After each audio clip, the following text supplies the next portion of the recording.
Hey, what's up, Forum? It is Clyde from Every Which Way But Loose, and I can't express to you in words how many times we've attempted to do this.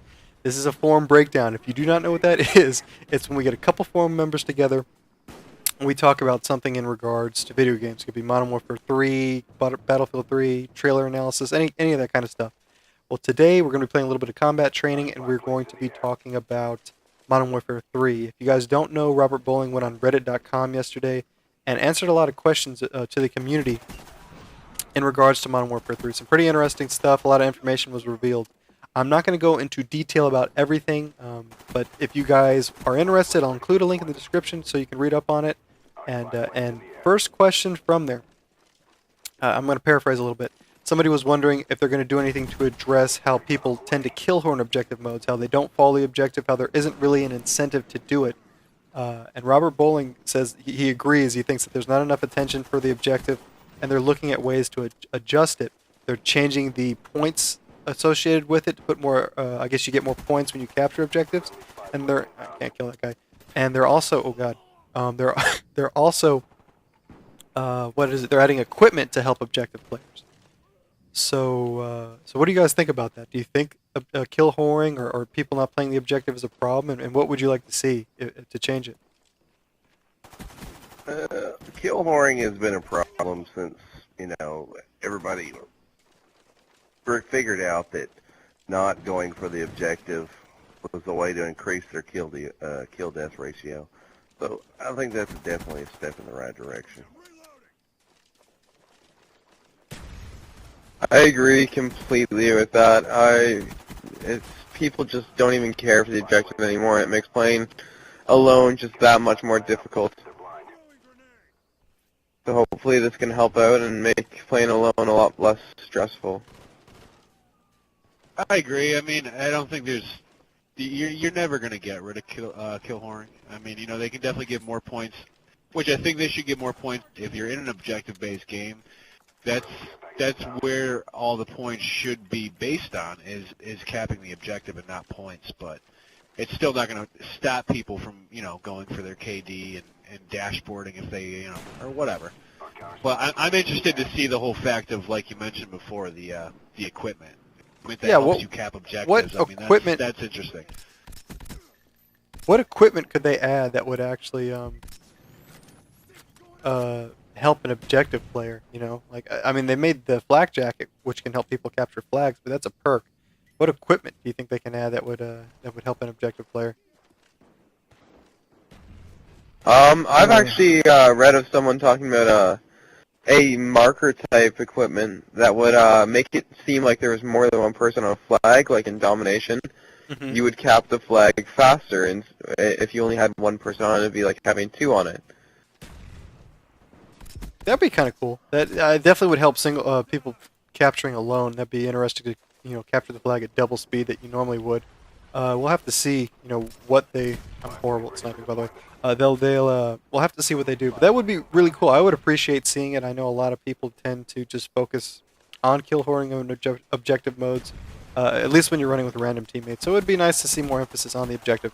The next question, which a lot of people have been interested in, or at least a lot of people, snipers, is there going to be quickscoping in Modern Warfare 3? And Robert Bowling said yes. The way they believe that they haven't changed their stance on quickscoping, and it's apparently the same way as you can do it in Modern Warfare 2. Let me read his exact answer. Currently, you can still quickscope in Modern Warfare 3. Keep in mind, the multiplayer is always changing. In this stage, new perks, new balancing, new everything all the time based on feedback. However, our philosophy on that hasn't changed since Modern Warfare 2.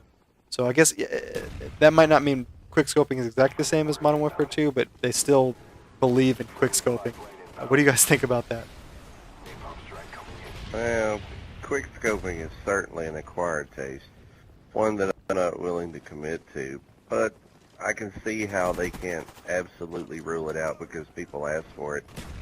But, I mean, the fact that they leave it open to changing it post-release at least leaves us some room to nerf it or change it in some way that can be certainly beneficial to everyone, because it is a good thing, if you're a fan of it. The main thing, I just don't want it to make the game cheap. That's my main concern with the whole. I'm kind of with Wiggy on this one. I could care less for actually quickscoping, but it can be fun every once in a while if you just want to like joke around. I could care less if they put it in the game because most of the time it is just like an easy kill on them. What do you think, Basil?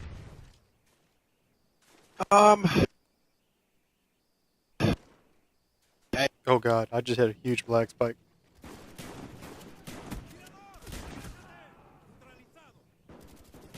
Hello? And I, Didn't it use the perk? What was it? Sleight of hand. It made I it didn't hear basically- anything you just said. Who, me? Yeah, not a word. I said that as long as it's not the way that it was in MW2. I remember quickscoping being real bad in MW2. Yeah, And it's because didn't it go hand in hand with the sleight of hand perk? yeah. Where it worked with the sniper rifle, so you could bring the sniper rifle up really quick. And it zoomed in. It basically when you zoomed in, it almost like auto aimed, did it not? yeah. Well, the aim assist took effect whenever you brought it up, so it would help. You didn't have to be exactly on the target as you're scoping in because it'll tug a little bit to help the guy. Yeah, and I mean that I think that's bullshit. That shouldn't be in the game no matter what. So I mean I'm interested to see where they bring it, how they fix it, if any way. But I don't agree with it. I don't think it should be in the game. Now, I mean, granted it's a video game, but I mean, there's no way you're gonna pull up a sniper rifle that quick and pop somebody in the face. You know what I mean? I'm okay with the concept of quickscoping. I don't personally like doing it. I'm like Wiggy, it's an acquired taste. And the only time I have a problem with it is the same time when you have people not playing the objective in an objective-based game mode. When people are trying to do trick shots and stuff like that. I don't have a huge problem with it. I'm just not going to keep playing with people that are doing that because I'm trying to win the game. But I do like that. I mean, one of the big appeals of Call of Duty is you can play in a variety of different ways, quickscoping being one of those ways. So I don't have a huge problem with it, but I don't like how easy it was to do in Modern Warfare 2. You could bring up your scope instantly and the auto aim. Call of Duty 4 and World at War I think was perfect. I think Black Ops it might have been a little too hard to quickscope in that game. But Modern Warfare 2 was the exact opposite. It's entirely too easy. So yeah, I don't mind seeing it come back, just not at the level of Modern Warfare 2. And it also, if they put a lot of emphasis on being able to patch it, then I won't have a problem with it. But the next thing is, a lot of Modern Warfare 3 footage looks very similar to Modern Warfare 2. What is Modern Warfare 3 doing to differentiate itself from its previous game? And he talks about the single player. He says the biggest change in the single player is that the levels are a lot more epic. They're much larger. They have a more cinematic feel. They don't feel as close quarters, I guess. I think the levels are still linear, but much larger in scale. And then for multiplayer, the biggest thing that they're looking to do in terms of differentiating itself from Modern Warfare 2 is they want to work on polish and balance, taking all the feedback from Modern Warfare 2, building up from the core design philosophy of Call of Duty 4, the simplistic beauty of fast-paced gun-on-gun focused gameplay, keeping what we loved, losing stuff we, including you, didn't, and adding in stuff that will change up the way we play. So what I get from that is just lessons learned from Modern Warfare 2, and it feels like they're going back to the roots of Call of Duty 4, which I for one I'm looking forward to. What do you guys think? Yeah. If go ahead. I didn't play too much COD 4. I kind of took a break from World at War before Modern Warfare 2 came out. I went back and played it. But from what I played, it was a pretty balanced game, but a lot of people do forget that it did still have its flaws, like the frag grenades, the M16, and I even found the MP5 to be a little overpowered.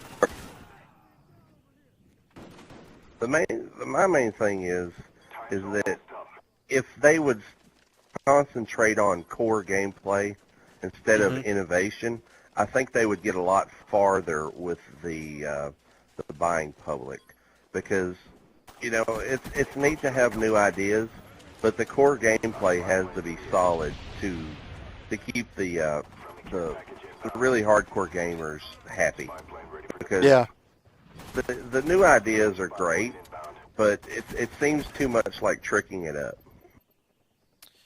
In Modern Warfare 2, yeah, it seems like they were trying to turn it into this like Michael Bay style, fit as much as you can into it.